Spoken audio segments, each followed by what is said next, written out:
Romanos capítulo 10, versículo 11. O tema da minha pregação hoje é: aquele que invocar o nome do Senhor será salvo. Nós estamos dando continuação aqui às nossas ministrações sobre a carta de Paulo aos Romanos. E olha o versículo 11, você pode acompanhar comigo? Hoje nós vamos ler só do 11 até o 13. Portanto, a Escritura diz: todo aquele que nele crer não será confundido, pois não há distinção entre judeu e grego, uma vez que o mesmo é o Senhor de todos, rico para com todos os que o invocam. Porque todo aquele que invocar o nome do Senhor será salvo. Só até aí, tá bom, olha para cá, por favor. Só para a gente não perder o contexto, na semana passada, eu falei sobre a importância de fazermos a confissão verdadeira, que é o que diz aqui Paulo, né? Precisamos confessar a Jesus Cristo. Mas, de fato, o que é confessar a Jesus Cristo? Então, semana passada eu expliquei justamente o que era isso. Eu comecei dizendo sobre a importância de tomarmos um cuidado danado, que muitos cometem. Muitos vão para o extremo de suprimir aquilo que a Escritura diz, ou seja, eles não dizem tudo aquilo que a Bíblia nos manda falar. Eles pegam alguns ensinos e tem alguns que talvez não são tão palatáveis e escondem. Isso é um erro. Mas nós também podemos ir para o outro extremo, que não é o de suprimir, de diminuir, de arrancar aquilo que a Bíblia diz, mas de acrescentar aquilo que a Bíblia também não diz. Esse é um erro gravíssimo. Esse era um problema que os apóstolos passaram. Esse é um problema também da época de hoje. Pessoas o tempo todo tentando colocar ensinos que a Escritura não diz nada a respeito dessas coisas. Por exemplo, Paulo escreve a carta aos Gálatas justamente para combater ensinos errados que estavam acontecendo. Você consegue ver que se Paulo tivesse Facebook e ele colocasse algo do tipo a carta dele aos Gálatas, aos Colossenses, sabe o que a maioria dos cristãos diria para ele? Não julgueis Paulo. Onde já se viu falar que nós estamos errados? Isso que eles ouviriam. Não julgue. Mais amor, menos julgamento. Pode ter certeza, Paulo ouviria isso de montão. Jesus ouviria isso de montão. Não julgueis, mestre. Talvez até falariam: o senhor não tem teto de vidro. Ah não, o senhor pode julgar. Então esse é um problema. Paulo escreveu justamente para combater esses ensinos errados. Em 1 Timóteo, Paulo diz assim: não se ocupe, Timóteo era um pastor, não se ocupe com fábulas. Ou seja, tem pessoas que falam tanta coisa que não está na Escritura, que parece história da caronchinha.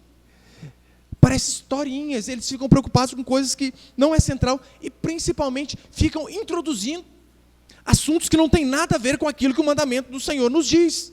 Não se preocupe, não se ocupe com essas fábulas. E depois do finalzinho da epístola a Timóteo, ele ainda diz assim: cuidado com os falatórios inúteis. Ou seja, muitas pessoas falam coisas que são inúteis, coisas que não têm nada a ver com o Evangelho. E Paulo diz para Timóteo tomar cuidado. Então, semana passada eu falei para tomarmos cuidado a respeito disso. Falei sobre que a prova da confissão verdadeira, ou seja, que a nossa profissão de fé, de fato, ela é genuína, verdadeira, é que a mudança de vida em nós. Não adianta você com a boca dizer que você é cristão, que você é cristã, sendo que no seu cotidiano, sendo que com o seu procedimento, você nem de longe parece um cristão. Lembra o que eu disse? Eu disse assim: olha, se você fosse acusado de ser cristão, de ser cristã, as pessoas conseguiriam reunir provas o suficientes para condenar você? Essa é uma prova, é um teste que nós devemos nos fazer. Calma aí, as pessoas olham para mim e de fato conseguem, através do meu modo de me comportar, ver que eu sou cristão? Então eu disse que a prova da confissão verdadeira, ela é de fato a mudança, porque a salvação não é algo meramente intelectual, mas ela vem do coração. E mudança é uma parte vital no arrependimento. Não adianta você dizer que se arrependeu dos seus pecados, sendo que você continua praticando-os. Não tem valia alguma. Eu terminei dizendo na última semana que a prova da confissão verdadeira é de fato que nós temos uma vida totalmente governada por Deus. Todos os nossos atos, todas as nossas decisões, tudo que nós fazemos é governado pelo nosso Senhor. Porque é isso que a Bíblia diz, que nós somos senhores de Deus? Não, somos servos. Servos ali, adulos, que é escravos. E qual que é a grande preocupação do escravo? Apenas obedecer o seu Senhor. Agora muitos têm invertido, muitos parecem que colocam Deus na parede. Deus parece um criado de hotel, alguém que é obrigado a satisfazer os seus desejos, porque senão ele não vem mais à igreja. Fica bravinho com Deus. Nos esquecemos que o Senhor é Ele e nós somos os servos. Então Ele deve governar a nossa vida deve ser dirigida pela Escritura. Em Filipenses 1, Paulo vai dizer assim: vivei de modo digno do Evangelho. Isso é de suma importância. A nossa vida, de fato, nós vivemos de forma digna daquilo que o Evangelho do nosso Senhor nos propõe? A sua conduta, eu não digo aqui no culto, a sua conduta no trabalho, a sua conduta lá na sua família, a sua conduta na praia, aonde você estiver, a sua conduta glorifica a Deus? Eu disse que uma forma de nós glorificarmos a Deus, por exemplo, no trabalho, e eu dei até o exemplo de um sapateiro. Como que um sapateiro glorifica a Deus? Ele não glorifica a Deus fazendo cruzes nos sapatos que ele faz, mas sim fazendo os melhores sapatos que ele consegue. Um pintor não glorifica a Deus quando ele pinta uma parede toda bonita, faz um grafiato maravilhoso, mas ali no cantinho ele faz um pequeno versículo: o Senhor é o meu pastor e nada me faltará. Não, não é isso que é glorificar a Deus. Glorificar a Deus é pintar a parede da melhor maneira que ele consegue, dar o seu melhor, porque em primeiro lugar nós trabalhamos para Deus. Você faz jus ao seu salário? Você já fez essa pergunta? Essa é uma forma de glorificar a Deus. Eu trabalho o suficiente para ganhar aquilo que eu ganho, ou eu fico enrolando, mato o tempo para receber? Pessoas assim não glorificam a Deus no trabalho, e muito pelo contrário, ainda dão um baita de um mau testemunho. Porque se é um lugar onde tem bastante pessoas, e você é cristão e você é um mau funcionário, você está envergonhando o nome de Deus, é o que diz a Escritura. E nós, como cristãos, não devemos nos envergonhar do Evangelho, mas também não devemos ser uma vergonha para Ele. E com base nisso, eu quero passar apenas 2 princípios. Põe o primeiro ali, por favor. O primeiro princípio: em Cristo não há desilusão. Quando nós lemos aqui o versículo 11, porquanto a Escritura diz: todo aquele que nele crer não será confundido. Confundido não é apenas não ser enganado, mas é aquele que não vai ter uma vã esperança. É isso que a Bíblia diz. Por exemplo, João capítulo 6, a Escritura vai dizer assim: porém eu já vos disse que, embora não me tenhais visto, não credes. Embora me tenhais visto, não credes. Todo aquele que o Pai me dá, esse virá a mim. E o que vem a mim, de modo nenhum lançarei fora. Isso que Paulo está dizendo aqui, que nós não seremos confundidos, em outras palavras, a mesma coisa que o Senhor disse: todo o que vier a mim, de modo algum lançarei fora. Ou seja, é a certeza de que aqueles que se entregam de fato ao Senhor jamais se frustrarão. Com Deus você pode ter certeza, se tem uma pessoa na face da terra, em todo o planeta, e fora dele até, que jamais vai desapontar a mim e a você, e se alguém é Deus, todas as outras pessoas podem nos desapontar. E é bem provável que todas desapontem. É bem provável que o seu cônjuge já desapontou você, seu filho, seu pai, seu pastor, os seus irmãos, e se eles ainda não desapontaram, é bem provável que um dia eles vão te chatear, vão desapontar você, que você vai olhar para eles: puxa, eu não esperava isso dele. Pessoas são assim, pessoas falham, pessoas erram conosco, e a certeza que Paulo dá para mim e para você é que aqueles que de fato creem em Cristo, esses jamais serão confundidos. Em Hebreus capítulo 3, o autor também diz assim: de maneira alguma te deixarei, nunca jamais te abandonarei. É interessante que Deus diz isso a nosso respeito: jamais te abandonarei. Olha, quando eu casei em 2007, se eu não me engano, minha esposa disse: até o final da vida estou contigo, aleluia. E eu acredito. Já foram longos anos. E eu espero que ela cumpra. Eu também fiz a mesma promessa. Mas ela pode falhar. Eu tenho noção disso. Ela pode. Eu posso. Deus queira que não. Meus filhos dizem que me amam, mas eu sei que um dia eles vão embora. Os meus pais me amam, mas talvez se eu fizer coisas que não condiz com o filho, eles nem olhem mais a minha cara. As pessoas podem nos rejeitar. A Escritura diz que o Senhor, todavia, jamais nos abandonará. Mesmo com nossas falhas e com as nossas sujeiras, o Senhor jamais abandonará os seus filhos. É por isso que, como aquela passagem de Jesus Cristo diz: Pai, dos que me deste não perdi nenhum. Todos os filhos de Deus. Ele diz assim: de todos os que o Senhor me deu, eu não perdi nenhum. E não vai perder. Você e eu jamais deve passar na nossa cabeça que tem a possibilidade de, na caminhada cristã, nós que somos filhos, de repente nós estamos de mão dada com o Senhor e nós escorregarmos da mão dele. Não tem essa possibilidade, é o que a Escritura diz, porque todos que o Pai deu a Jesus Cristo, nenhum ele perdeu. Eu amo o Salmo 23, aquele versículo 4 que diz: olha, ainda que eu ande pelo vale da sombra da morte. Ou seja, é possível sim nós, filhos e filhas de Deus, neste mundo tenebroso, andarmos por caminhos difíceis, por momentos de tribulação, por dias de chuva, de nuvem, de negridão. Mas a Escritura diz que ainda que nós venhamos andar pelo vale da sombra da morte, não temeremos mal nenhum. Sabe por quê? O Senhor está conosco. Ainda que as pessoas não estejam, o Senhor está. Isaías ainda é mais enfático. Ele diz: ainda que uma mãe se esqueça do filho do seu ventre, da criancinha que ainda mama. Ele usa o amor maternal ali, que é algo, um amor fabuloso, né? Não tem como descrever, só quem é mãe sabe. Mas pode uma mãe abandonar o filho que ainda mama? Pode, óbvio que pode. Ligue a sua TV, você vai ver mães que jogam o filho no lixo. Então é possível, mães abandonarem os filhos, deixarem para a avó, para o vô, para a tia, para o tio. Mas a Escritura diz: olha, ainda que uma mãe se esqueça do filho do seu ventre, o Senhor todavia não se esquecerá de nós. Essa é a certeza que você tem que ter, que você temos que ter sim, ainda que todos nos abandonem, até aqueles que de fato nós falaríamos assim: esse aqui jamais vai me abandonar, esse aqui está sempre comigo, ele pode ir.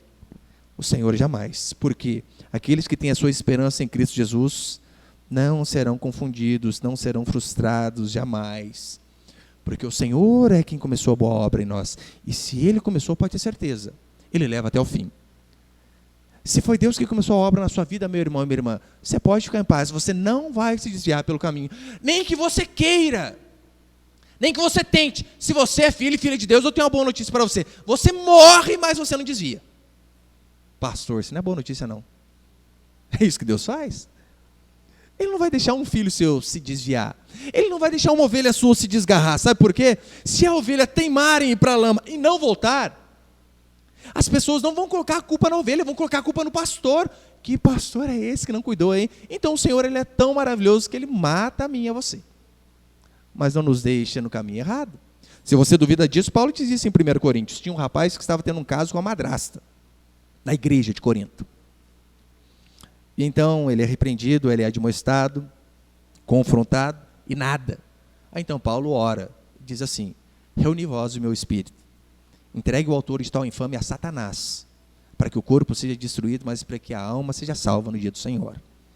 Ou seja, ora para o capeta destruir ele, mas ele não vai destruir o nome do Senhor, não. Se ele é de Deus, ele teimar em continuar no pecado, Senhor, mata, mas que o teu nome não seja envergonhado. E de fato é isso que o Senhor faz. Essa é a certeza para aqueles que são filhos. Não vão dar fora do caminho de jeito nenhum. Espero que isso tenha consolado você. Ou não, né? Mas nós não vamos andar fora do caminho do Senhor, pode ter certeza. Se Ele começou a boa obra, Ele vai terminar. Aqui, na verdade, é mais uma forma da Escritura nos dizer que eu e você podemos ter segurança a respeito da salvação. Quando eu ministrei sobre o calvinismo, um dos pontos que eu disse foi esse: perseverança final dos santos. Se nós somos escolhidos, a certeza é que o Senhor vai nos guiar todo o caminho até o final. Não tem possibilidade do Senhor nos escolher e nós nos afastarmos do Senhor, não tem essa possibilidade. É interessante que Paulo ainda diz aqui, né? Todo aquele, no versículo 11, porquanto a Escritura diz: todo aquele que nele crer não será confundido. Todo aquele. Paulo aqui, ele não coloca os judeus num patamar especial, dizendo: não, vocês são mais especiais que os outros. Não, ele não coloca. Muito pelo contrário, ele coloca os judeus, os religiosos, no mesmo patamar de todos, e diz: todos nós pecamos, todos nós somos culpados, portanto todos carecem da glória de Deus, seja judeu ou seja grego, seja aquele povo que Deus escolheu, sim, ou ímpio. Todos precisam da graça, da misericórdia do Senhor. É isso que o Evangelho faz. Ele põe todos debaixo da mesma posição. Ou seja, todos são culpados, sem exceção. Ontem, eu fui ministrar na Fundação Casos, aqui na cidade vizinha, a nós, e que eu dizia para aqueles adolescentes foi exatamente isso daqui. Vocês erraram, por isso vocês estão aqui. Mas todos nós erramos. Eu, meu filho que estava comigo, esses inspetores, todos. Vocês erraram diante de uma sociedade, por isso vocês estão colhendo os frutos amargos do seu erro. Mas a Bíblia diz que um dia todos nós estaremos diante de Deus. E todos nós temos erros diante de Deus. Porque lembra, constantemente, parece até chovendo molhado, eu venho falando isso daqui. Pecado não é apenas aquilo que fazemos de forma externa, mas as motivações erradas do nosso coração, os maus pensamentos. A Bíblia diz que para Deus é pecado da mesma forma. Ou seja, o Evangelho coloca todos debaixo do mesmo tacão. Todos erramos, todos somos culpados. Portanto, a parte boa é, se houve salvação para os judeus, para aqueles religiosos dito corretos, moralmente corretos, se houve chance para eles serem salvos, também a chance para o ímpio, perdido, pervertido ser salvo. E esse ímpio que a Bíblia descreve sou eu e você, porque não somos judeus. Se houve chance para os judeus, também a chance para os gentios. Pastor, por que o senhor afirma que a salvação é possível a qualquer um? Porque é isso que ele diz aqui no versículo 12, não é? Pois não há distinção entre judeu e grego. Ou seja, todos são iguais. Uma vez que o mesmo é o Senhor de todos, rico para com todos os que o invocam. É o mesmo Senhor de todos. É interessante que diz, rico, o Senhor é rico. Eu sei que muitos pegam esse versículo, distorcem e já vão para a maldita teologia da prosperidade, dizendo, tá vendo? Crente pobre é incoerência. É mesmo, vai ver como que Paulo morreu. O que Paulo tinha? Nada. Uma capa, pergaminho, que era a Bíblia, e alguns livros, só. Hoje em dia, talvez, o que os pastores diriam para Paulo? Paulo, sei não, hein? Tem pecado aí, rapaz, confessa. Como que pode um pastor quebrado? Porque você percebeu que o pastor ele sempre está nos extremos? Se ele é quebrado, está na prova. Está na prova. Se ele tem um bom carro, uma boa casa, uma boa condição financeira, é ladrão. Não tem meio termo. Não há honestidade para muitos. Quando o Senhor diz que Deus é rico, quando Paulo diz que Deus é rico, ele não está dizendo a questão de dinheiro. É claro, eu não estou dizendo que Deus não prospere os seus filhos. Prospera, e graças a Deus eu tenho visto o Senhor prosperar os irmãos da nossa igreja. É bênção. Você pode, deve orar para ser próspero. É o que João diz, eu faço votos pela tua prosperidade, assim como é próspera a tua alma. Então a gente deve, Senhor, o salário mínimo está ótimo. Não, meu irmão, pode orar para mais, não tem problema não. O que não podemos ter é amor ao dinheiro, é o que diz a Escritura. Mas o Senhor é rico, não na questão do dinheiro, mas nas riquezas da sua graça. Ou seja, o Senhor é infinitamente misericordioso, gracioso para com todo aquele que se aproxima dele. Lembra aquele exemplo que Marcos conta, no Evangelho de Marcos, a respeito da mulher cirofenícia? Meu irmão, a mulher era ímpia. A mulher não era do povo de Deus coisa nenhuma. Então diz a Escritura que ela chega diante do Senhor com um filho endemoniado, com um filho doente.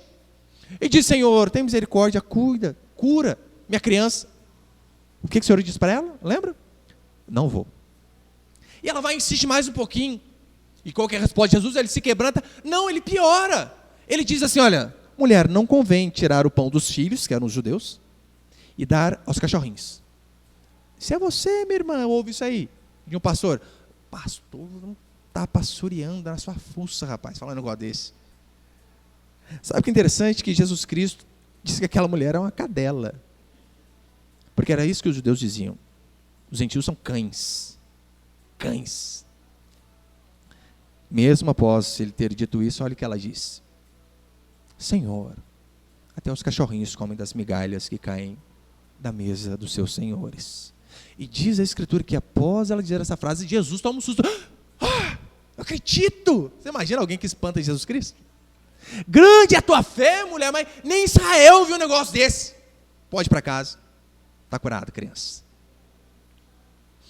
Aquilo ali foi para mostrar, de fato, que Ele veio para todos, judeu ou gentil, crente ou ímpio.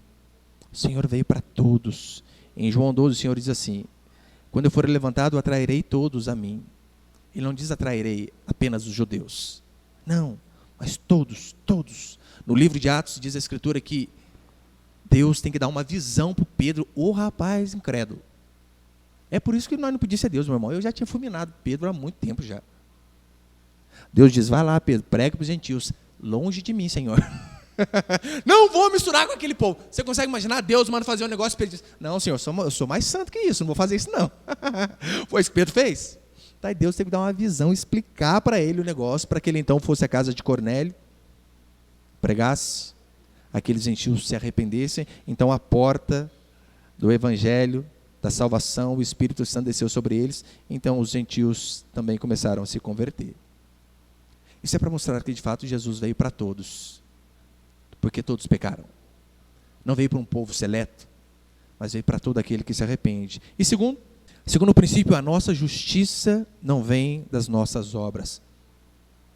É mais uma forma diferente de falar sobre a justificação pela fé. A nossa justiça não vem das nossas obras. Versículo 13, você pode acompanhar comigo? O 12, né? Mas eu vou enfatizar mais o 13. Pois não há distinção entre judeu e grego, uma vez que o mesmo é o Senhor de todos, rico para com todos os que o invocam. Versículo 13, ele diz, porque todo aquele que invocar o nome do Senhor será salvo. Paulo mais uma vez vem enfatizar aqui, a salvação não tem a ver com aquilo que você faz, mas tem a ver com a graça de Deus. É por isso, olha, Paulo diz assim, olha, pois todo aquele que der o dízimo, tomar a santa ceia, não usar tomar que caia, e nem aquelas calças aparecendo na cueca, será salvo. Não é isso que diz, você percebeu?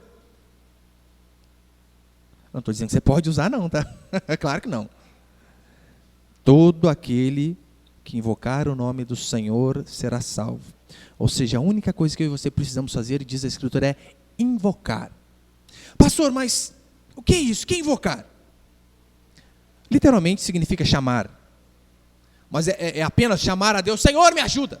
É apenas isso? Não, tem todo um contexto, é óbvio. Tanto é que na nova tradução da linguagem de hoje, né, aquela versão para jovens, diz assim, todo aquele que pedir ajuda a Deus será salvo, talvez fique mais fácil de entender. Essa é a ênfase de Paulo, e essa é a ênfase de toda a Escritura. Nós precisamos chamar, clamar, pedir por ajuda, para que então eu e você possamos ser salvos. Você percebeu que não é uma questão de raça? Não é uma questão do país que você nasce? Não é uma questão de intelecto? Não, você precisa ter um QI um pouquinho acima da média. Você precisa ler a Escritura, saber um pouquinho de grego, hebraico, entender com a mente, para então você poder ser salvo. Não tem a ver com isso. Não tem a ver com sexo. Deus só salva a mulher, só salva o homem. Não tem a ver com isso. Não tem a ver com a sua cor, não tem a ver com a sua vida financeira, com o tanto que você ganha. Diz a Escritura que aquele que chamar, que pedir ajuda, aquele que invocar o nome do Senhor será salvo. Meu irmão, não tem a ver com algo intrínseco que você tenha. Que talvez você pense, pastor, eu sabia que no fundo eu tinha uma bondade lá no meu coração. Você não tem nada, meu irmão. Nada. Se você for um pouquinho sincero com você, você vai saber cada absurdo que passa no seu coração, na sua mente. Seja sincero consigo mesmo. Cada coisa que já não passou na sua cabeça. Que talvez a pessoa que está sentada do seu lado teria vergonha de sentar aí. É isso que a Escritura diz. Pastor, isso é evidente? Não, eu só estou citando para você o que a Escritura diz de você, de mim, de todos nós. É isso que a Bíblia diz. É por isso que não tem a ver com uma certa bondade, porque você não tem bondade no seu coração. Não tem a ver com essas coisas, porque não há nada de valor em nós diante de Deus. Para que eu e você sejamos salvos, meu irmão, eu e você não podemos chegar diante de Deus requerendo coisa alguma. Não tem nada a ver com isso. Você pode chegar, Deus, nunca matei. Ótimo. A Bíblia diz que aquele que chama o seu irmão de tolo é réu do inferno. Nunca ficou bravo com ninguém? Talvez você nunca matou, né? Aquela vontade de mandar um atribulado no trânsito lá pro raio que o parto, você nunca teve. Não? A Escritura diz que para Deus isso é o suficiente. A salvação não depende daquilo que você faz ou daquilo que você é, mas é apenas dependente da graça de Deus. É por isso que no que se refere à salvação, nenhum de nós podemos chegar diante de Deus com o nosso currículo gospel, dizendo: Senhor, olha aqui, já viste no mundo alguém que fez tanto quanto eu? Senhor, olha o quanto eu larguei. Senhor, eu podia estar matando, roubando, me prostituindo, mas olha, Senhor, nunca faltei ao culto, nunca fiz isso, nunca fiz aquilo. Eu e você não podemos, meu irmão, quando você chega diante de Deus, com o seu currículo, querendo requerer alguma coisa de Deus por conta das suas obras, você não entendeu nada, absolutamente nada a respeito da salvação, porque as nossas obras, no que tange a salvação, para Deus não são nada. Para ser mais exato, é alguma coisa assim: refúgio, esterco. Olha o que Paulo diz, Filipenses capítulo 3. Porque nós é que somos a circuncisão, nós que adoramos a Deus no Espírito e nos gloriamos em Cristo Jesus, e não confiamos na carne. Já começa aí. Você lembra Paulo? Paulo passou por açoites, naufrágios, chicoteado, sofreu demais, apedrejado, dado como morto, fez 3 viagens missionárias, mais a Roma, abriu tudo que é tipo de igreja, escreveu 2/3 do Novo Testamento, mas ele diz: eu não confio nas coisas que eu faço, no que se refere à salvação. Meu irmão, nós não fizemos nada comparado com Paulo, e Paulo não confiava nas coisas que ele fazia, e ele continua dizendo: e não confiamos na carne, ou seja, na força do nosso braço. E ele diz assim: olha, até que eu poderia confiar, olha que interessante, não confiamos na carne, bem que eu poderia confiar também na carne. Se qualquer outro pensa que pode confiar na carne, eu ainda mais. Ele começa a citar um pouquinho do currículo dele, né? Circuncidado ao 8º dia, aquilo que era mandamento, da linhagem de Israel, da tribo de Benjamim, hebreu de hebreus, quanto à lei fariseu. Fariseu era a seita mais rigorosa da época de Jesus Cristo. Meu irmão, eles pegavam uma salsinha lá na hora, partia em 10 e trazia a 10ª parte por tempo. Eles eram assim. Hebreus de hebreus, quanto à lei fariseu, quanto ao zelo perseguidor da igreja. Ele era zeloso, fazia as coisas que ele acreditava que estava certo mesmo. Quanto à justiça que há na lei, irrepreensível. Quem aqui pode dizer isso?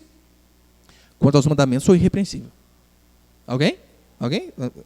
Ninguém, né? Óbvio, né? O próximo.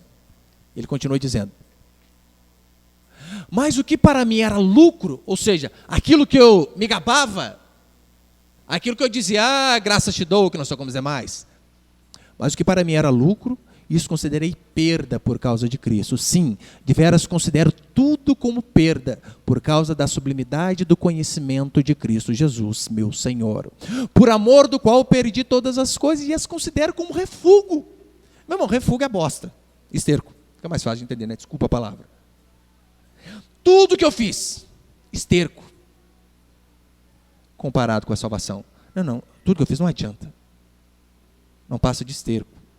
A Escritura também diz trapos de imundícia. Todas as coisas as considero como refúgio para ganhar a Cristo e ser achado nele, não tendo justiça própria que procede da lei, senão a que é mediante a fé em Cristo, a justiça que procede de Deus, baseada na fé. Tudo que Paulo faz, ele diz: isso aqui para mim tudo é esterco. Tudo que eu fiz. Toda uma vida dedicada ao Evangelho, para mim não passa de esterco. Com qual objetivo? Não ser achado nele tendo justiça própria. Ou seja, para eu não me vangloriar, para eu não dizer que sou melhor que os outros, eu sei que todas essas coisas não me salvam. Meu irmão, se Paulo considerava as suas obras esterco, e os estercos que nós fazemos são mais estercos ainda. Consegue ver? A única coisa que leva à salvação é chamar, clamar, invocar. Pastor, mas é só abrir a boca e chamar a Deus? Não, óbvio que não. Primeiro, você precisa perceber que você está em dificuldade. Esse é o primeiro passo. Imagina que... Quantos aqui sabem nadar? Levanta a mão para eu saber. O resto, chover afoga, né? Sabe nadar. Mas imagina que você é igual eu lá, né? É meio igual uma marreta, né? Cai e vai afundando. Tem uma dificuldade. E você está lá, numa praia, e de repente a maré sobe e você começa a se afogar. Você começa a ver que os seus pés não tocam mais o solo. Você começa a ficar desesperado. É terrível. Então você começa a perceber que as suas esperanças estão diminuindo, que a sua esperança está diminuindo. Porque antes você conseguia ficar na pontinha do pé, agora nem isso. e o seu fôlego vai acabando. E parece que as pessoas na areia estão ficando cada vez mais distantes. Você até pensa em pedir socorro, mas só veio o seu orgulho, te atrapalha. Eu gritar socorro? O que as pessoas vão pensar de mim? Vão pensar que eu estava com medo de morrer, vão rir da minha cara. Então você, por orgulho, você não pede, tenta nadar, só que é 5 braçadas que você dá para frente, a água te puxa 10 metros para trás. Já passei a situação dessa, é terrível, né? A única coisa que a gente lembra é, Senhor, me perdoa todos os meus pecados, até os que eu não lembro. É a única coisa que a gente lembra. Então você se vê perdido, você se dá conta que você não pode se salvar. Você se vê totalmente desamparado, desiludido e sem esperança. Você vê, não tem a possibilidade de eu chegar na praia. Acabou, já era. É o que Paulo diz, em determinado momento ele diz, naufrágio, chegamos a desesperar da própria vida. Imagine que você esteja se afogando a ponto de chegar a esse pensamento. Já era, acabou. A única alternativa que tem para você é, com o restinho de fôlego que você tem, gritar, socorro. Alguém me ajuda. É você chamar alguém para tirar você daquela situação deplorável. Isso é chamar. Isso é invocar o nome do Senhor. É você olhar para si e ver, eu não faço nada que me deixa digno de ser salvo, de ser escolhido. Tudo que eu faço não passa de refúgio, de esterco. Então, quando você vê o quão pecador você é, o quão podre, vil e torpe você é, a única coisa que nos resta é dizer, Senhor, me ajuda, salva-me porque eu não dou conta. Talvez durante anos você ouvindo a pregação do Evangelho, ou pelo menos homens citando a Bíblia, você nunca se viu como pecador, nunca se viu nesse desespero. Mas para que haja salvação é necessário que você chegue nesse ponto. Só há salvação em Cristo quando eu e você percebemos que não há salvação em nós. Enquanto eu e você confiarmos na nossa natação, no nosso braço, no nosso pulmão que retém bastante ar, não há solução para nós. Não há salvação para nós. Não haverá resgate para nós. Olha, eu tenho um tanto de amigo bombeiro, e eu já vi um tanto de amigo contar a mesma história. Um amigo nosso uma vez dizia numa comunhão que ele estava na praia e de repente um amigo dele começou a se afogar. E ele nadava super bem. Porque para você rebocar alguém, meu irmão, você tem que nadar 2 vezes. E então ele foi nadando, ele se aproximou mais ou menos a distância minha aqui, e do Robson. O rapaz... E ele ali, ó, só flutuando, segurando. E todo mundo, salva ele, rapaz do céu. E ele sossegado, ele flutuando, só esperando. Na hora que o rapaz... Então ele foi, segurou pelo braço, veio nadando de costas e trouxe ele para a areia. As pessoas disseram para ele, você é um homem mau. Por que você não salvou antes? Por que você o deixou desmaiar, se afogar, para depois então salvá-lo? E ele disse assim, olha, se eu fosse a ele, enquanto ele tinha um pouquinho de força, ele afundaria a ele e a mim, porque alguém que está desesperado é isso que faz. Você se agarra e afunda a pessoa. Quantos casos de afogamento nós já vimos que aconteceu dessa forma? O fulano mergulhou para salvar o outro. O que aconteceu? Morreu os 2. Então ele disse, é por isso que eu esperei. Quando acabou todas as suas forças, então eu intervi. É assim que Deus faz conosco. Sabe quando que Deus nos salva? É só quando a gente chega no fundo do poço, ou no fundo do oceano, da piscina, e falamos, eu não dou conta, eu estou perdido, porque o Senhor só acha aquele que está perdido. É isso que a Escritura diz, é isso que você precisa entender. Você, assim como eu, nós somos paupérrimos, imundos, vis, pecadores e podres. E muitas vezes nós nos achamos que temos alguma coisa de bom em nós. Muitas vezes nós fazemos a oração do fariseu. Lembra o fariseu? Ele chega no templo para orar, bate no peito e diz, Senhor, graças te dou que não sou como os demais. Não é isso que você faz constantemente, meu irmão? Não é isso, minha irmã? Você olha para aquele seu vizinho, para aquele seu parente, para aquela pessoa que você conhece. Senhor, graças te dou. Olha que indecência aquela pessoa, hein? É interessante que na parábola do publicano e do fariseu, o publicano, o religioso, diz a Bíblia que ele não foi salvo. Mas aquele publicano, aquele corrupto, aquele ladrão, que não ousou nem levantar a cabeça, nem levantar os olhos para orar, mas simplesmente bateu no peito e disse: Senhor, se é propício para comigo, pecador. Diz a Escritura que esse sai dali justificado. É assim que Deus faz. Um dos maiores insultos que se pode fazer a Deus é achar que se tem mérito na salvação. Assim você insulta a Deus. Você não precisa ser um ateu para você insultar a Deus. Você não precisa blasfemar para você insultar a Deus. Basta você achar que você tem algum mérito na salvação. Isso é uma ótima forma de insultar o Senhor. Você ser fariseu, achar que a meritocracia que o fez ser salvo é pior do que você ser um homicida. É pior do que você ser um adúltero e uma prostituta. Não pense, meu irmão, que há algo de bom em você que o recomende diante de Deus, porque não há. Ou você reconhece que não pode se salvar, ou não há salvação para você. Ou você reconhece que você é vil e torpe, pecador, imundo, ou não há salvação para você. Para encerrar, em Atos capítulo 9, olha o que a Escritura diz. Aqui é bem provável que antes, por conta da pergunta, Paulo disse: olha, Senhor, o que queres que eu faça? Porque lembra? Paulo estava perseguindo os irmãos da igreja, e então uma luz brilha a ele ao meio-dia, no caminho de Damasco, e então ele tem aquela visão de Jesus Cristo. Ele perguntou: quem és tu, Senhor? Depois de ter os olhos ofuscados pela luz: quem és tu, Senhor?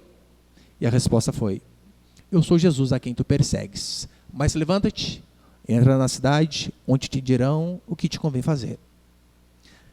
É bem provável que esta foi a primeira vez na vida de Paulo que ele não sabia o que fazer. Porque Paulo era alguém bom. Paulo sobrepujava os da sua época. Era mais inteligente que todos. Mas aqui nós vemos Paulo pela primeira vez sem saber o que fazer. Literalmente como uma criança desamparada que não conseguia fazer nada a não ser: Senhor, para onde eu vou? Senhor, eu preciso ouvir a tua voz, me chama para que eu possa segui-la. Era assim que Paulo estava. No versículo 13, quando diz que aquele que invocar o nome do Senhor, invocar não é apenas assumir a nossa fraqueza, mas reconhecer que apenas Jesus Cristo pode nos chamar. Somente Ele pode ter misericórdia da minha vida, porque só Ele é o caminho. Ele é bem enfático: eu sou o caminho. Ele diz: eu sou a porta. Em Atos capítulo 4, versículo 12, Pedro diz assim: só há um nome dado entre os homens pelo qual importa que sejamos salvos, é o nome de Jesus Cristo. Tanto no Antigo como no Novo Testamento, só há uma maneira de ser salvo. E essa maneira é chamar por Cristo, é invocar, é clamar por misericórdia da parte do Senhor. O método de Deus de salvação não muda. Sempre foi a fé em Jesus. A diferença do Antigo para o Novo Testamento é que no Antigo Testamento as pessoas tinham fé, sim, no Cristo que viria, no Messias prometido. Eles sabiam: um dia virá o Salvador. Lembra a semana passada que eu preguei sobre a Páscoa? O cordeirinho morrendo, que era apenas um símbolo do cordeiro que morreria séculos mais tarde? Essa é a diferença, é apenas o tempo que nós estamos. Eles estavam atrás, então eles tinham fé no Cristo que viria, no cordeiro que viria lá na frente. Nós estamos à frente da linha do tempo. E nós olhamos para trás, para o Cristo que veio, mas é somente essa forma de salvação. Ou você reconhece sua total incapacidade, ou a salvação vai estar cada dia mais longe de você. Mas a boa notícia é que aquele que chamar, aquele que invocar, aquele que clamar por misericórdia do Senhor, como diz a Escritura, esse será salvo. Amém, meus irmãos?